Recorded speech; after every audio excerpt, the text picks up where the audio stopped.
Eu tenho uma história de vida que trabalho desde os 12 anos de idade.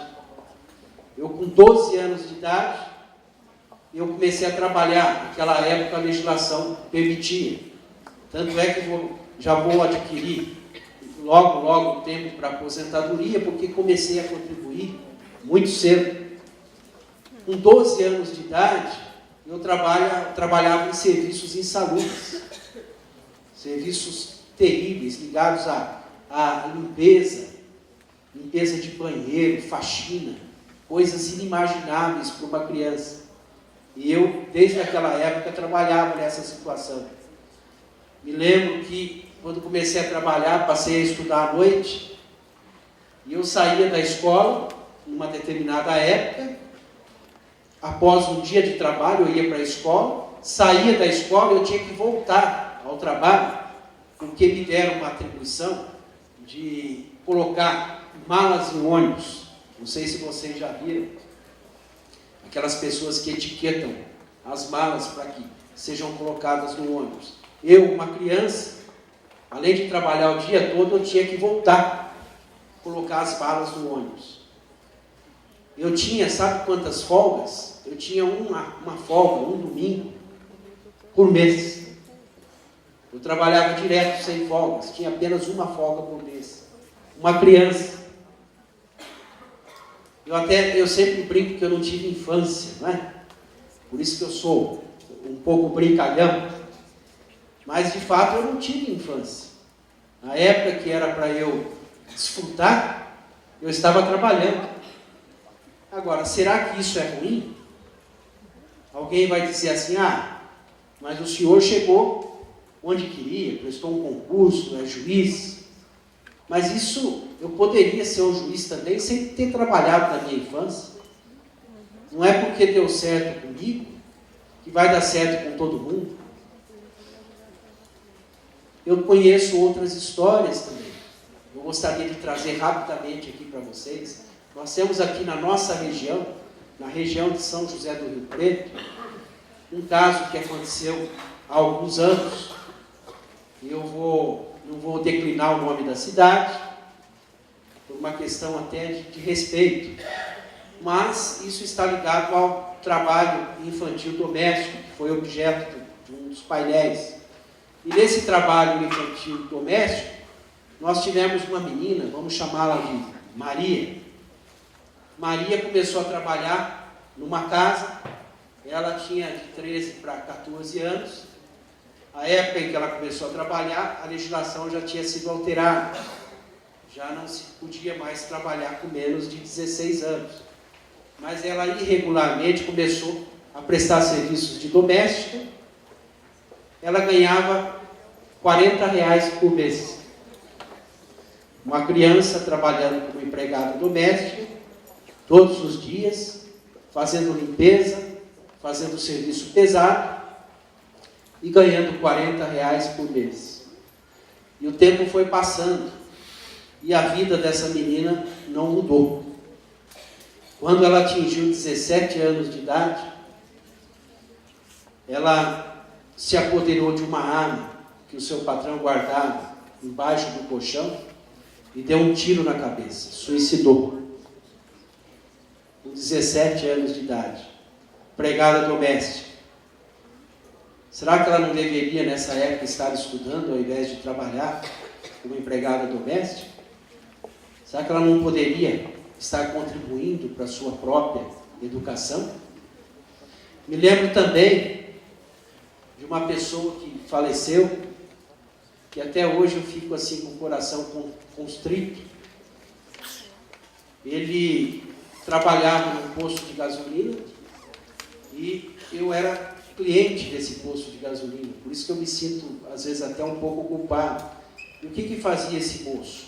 Ele fazia a lavagem dos veículos. Você abastecia o carro, o posto dava um vale lá para você lavar o automóvel.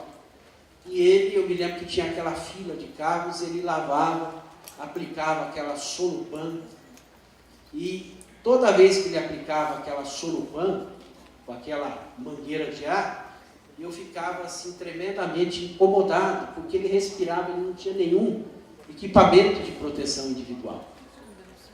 uma situação assim que me comoveu muito. Até me arrependo de não ter tomado providências na época. Mas esse menino acabou morrendo.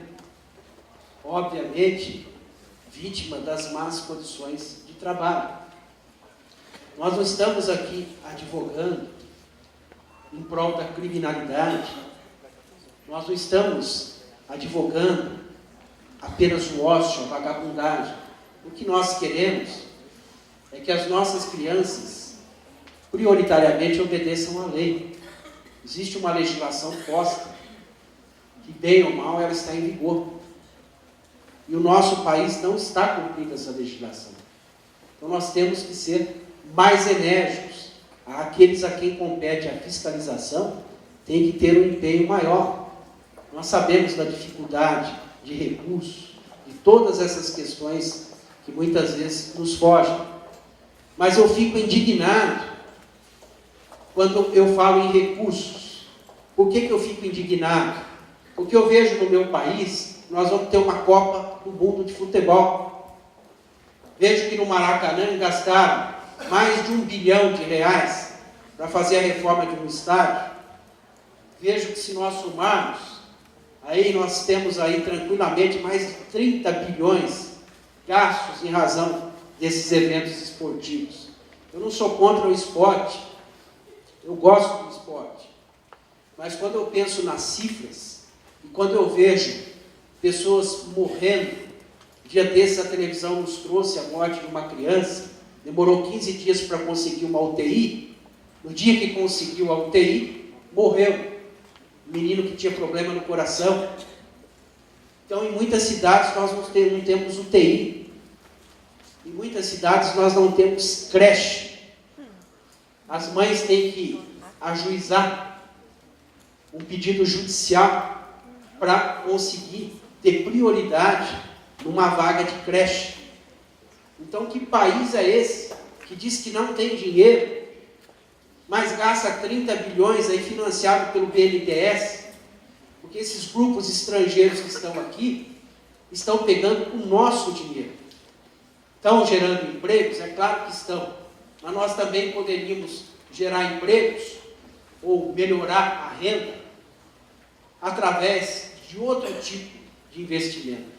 Aí sim, quando nós não tivéssemos pessoas morrendo por falta de UTI, quando nós tivéssemos vaga nas creches, aí sim nós poderíamos pensar no futebol, nós poderíamos pensar nos estádios. E infelizmente não é o que está acontecendo. Então eu rogo aos senhores que pensem, que meditem sobre o assunto, sobre o trabalho infantil. Nós temos que modificar esse país. É óbvio, não saindo às ruas fazendo passeatas, mas através da via legislativa, da via própria, da arma que nós temos, que é o voto. Eu, concluindo, termino essa minha participação, em razão aqui do tempo, não é? Nós não temos o tempo que nós desejávamos para expor tudo o que nós gostaríamos. Mas vocês serão brindados aqui com a palavra do representante do Ministério Público, logo a seguir, e depois nós teremos também a última palestra com o Dr. Oliva, que eu tenho certeza, ele é um grande especialista no assunto, ele vai trazer muitas luzes aqui. Então, sendo breve, terminando as minhas palavras, eu agradeço o convite, agradeço a presença de todos, muito obrigado.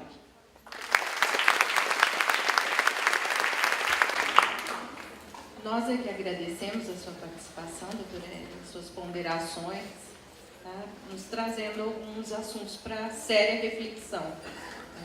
Como ele antecipou, agora eu passo a palavra ao doutor Tadeu Henrique Lopes da Cunha, que é bacharel, mestre e doutor pela Faculdade de Direito da Universidade de São Paulo, sendo também procurador do trabalho desde 2007.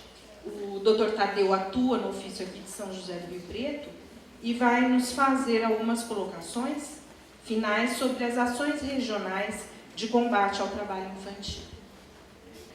Bom, a minha apresentação ela estava estruturada em 6 tópicos, mas alguns deles foram abordados de alguma forma por painéis anteriores e também, devido à exiguidade do tempo, eu pretendo passar mais próximo do núcleo da apresentação. Bom, considerando todo esse problema do trabalho infantil, o Ministério Público do Trabalho, no âmbito das suas atribuições, que são várias dentro da questão da legislação trabalhista, ele criou uma coordenadoria que se volta ao tema do trabalho infantil, que é a Cor de Infância. A Coordenadoria Nacional de Combate à Exploração do Trabalho de Crianças e Adolescentes. Foi criada em 2000 e a função dela é promover, supervisionar e coordenar ações contra as mais variadas formas de trabalho de crianças e adolescentes, buscando um tratamento uniforme para toda a instituição. Nós temos diversos tipos de atribuições, uma delas é o trabalho infantil, e dentre todas as atribuições que temos, também temos alguns projetos. E se encontra em vigor um projeto que a gente chama de Projeto de Políticas Públicas, que visa a promoção de políticas públicas para a prevenção e erradicação do trabalho infantil.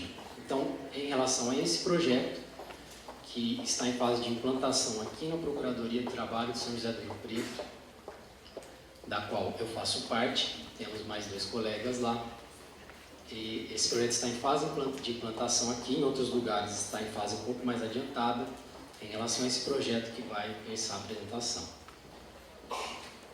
Bom, primeiro, o que são políticas públicas, né? Nós temos uma Constituição com uma série de direitos sociais, e muitos deles demandam a atuação do Estado.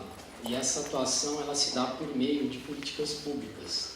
O Estado cria normas e órgãos executivos que, por meio de atribuições materiais, buscam atingir objetivos que são decorrentes desses direitos.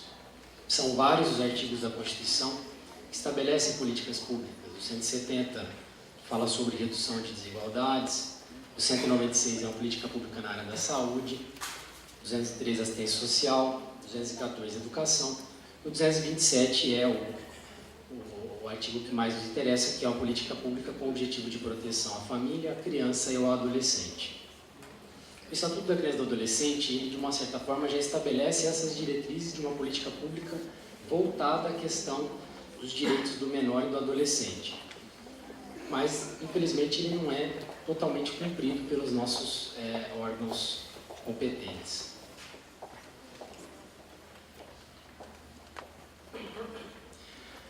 Passando diretamente para o projeto, a ideia primordial do projeto de políticas públicas é inspecionar, mapear o trabalho infantil existente nas cidades, nas mais diversas cidades. Lógico, dentro das nossas possibilidades fáticas e jurídicas, não temos quantidade de pessoas suficiente para visitar todos os municípios e cobrar dos poderes municipais um tratamento diferente para a questão, um tratamento que privilegie a adoção de políticas públicas voltadas a eliminar o trabalho infantil. O nome do projeto é Orçamento Público e Políticas Públicas de Prevenção e Erradicação do Trabalho Infantil e Proteção do Adolescente e Trabalhador. Mais simples, Projeto de Políticas Públicas. Proposta de atuação do Ministério Público do Trabalho junto aos poderes públicos e promoção dos deveres constitucionais que lhes são imputados na área da infância e da juventude, decorrentes da cláusula constitucional da proteção integral e da prioridade absoluta da criança e do adolescente.